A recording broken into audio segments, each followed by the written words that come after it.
லேட்டஸ்ட்டாக நமக்கே தெரியும் சூர்யா நடித்த கங்குவா படம் வந்து எதிர்பார்த்த வெற்றியை பெறலை அப்படின்னு.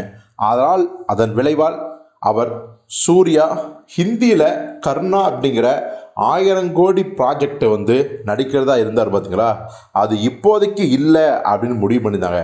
அதாவது நல்லா தெரிஞ்சுக்கங்க, அந்த படம் ட்ராப் கிடையாது. இப்போதைக்கு வேணால் கொஞ்சம் தள்ளி அந்த படத்தை பண்ணலாம் அப்படின்னு தான் முடிவு பண்ணியிருக்காங்க. ஸோ இப்போ என்ன பிரச்சனை அப்படின்னா, அதாவது இந்த கர்ணா அப்படிங்கிற படத்துக்காக தான் நம்ம சுதா கங்கோராவோட அந்த புறநானூறு படத்தை வந்து கொஞ்சம் தள்ளி வைக்க சொன்னாங்க. ஆனால் சுதா கங்கோரா முடியாதுன்னு சொல்லிட்டு தான் இப்போ சிவகார்த்திகேயன் வச்சு அந்த படத்தை ஆரம்பிக்க போகிறாங்க. ஆனால் இப்போது துரதிர்ஷ்டவசமாக இந்த கர்ணா படம் நிறுத்தப்பட்டதால், அதாவது ட்ராப் செய்யாமல் தள்ளி போடப்பட்டதால் சூர்யா அவர்கள் பேசாமல் அந்த கால் ஷீட்டில் புறநானூறு படத்திலே நடிக்கலாமே அப்படிங்கிற முடிவுக்கு வந்து சுதா கொங்கரா வந்து கால் பண்ணி கேட்டாங்களாம். ஆனால் சுதா கொங்கரா அதற்கு வந்து சம்மதம் தெரிவிக்கலை அப்படிங்கிற மாதிரியான தகவல்லாம் வந்திருக்குது. இதுதான் இப்போ வந்து பார்த்திங்கன்னா இண்டஸ்ட்ரி முழுக்க பேச்சாகவே இருக்குது.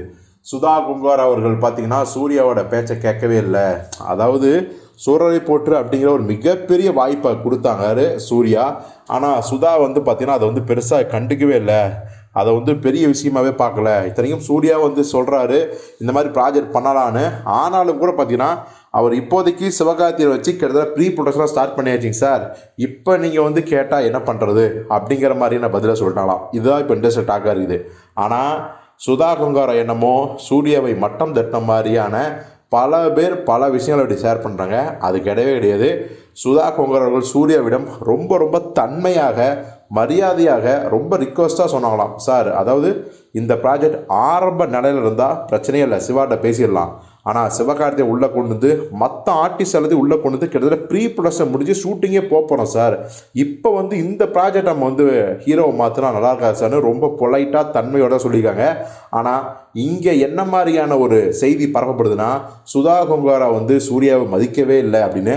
அதெல்லாம் இங்கே சீனே கிடையாது. சுதா கொங்கரா சூர்யா மேல் இப்போதும் அதே மரியாதையோடும் அன்புடனும் நட்புடன் தான் இருக்காங்க.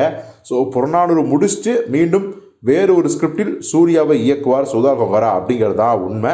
கர்ணா படமும் ஒரேடியாக ட்ராப்லாம் கிடையாது, தள்ளி தான் போயிருக்கு. ஸோ அந்த படமும் சில மாதங்களுக்கு பிறகு ஆரம்பிக்கப்படுவார்கள் அப்படின்னு தான் நம்ம உறுதியாக சொல்லணும்.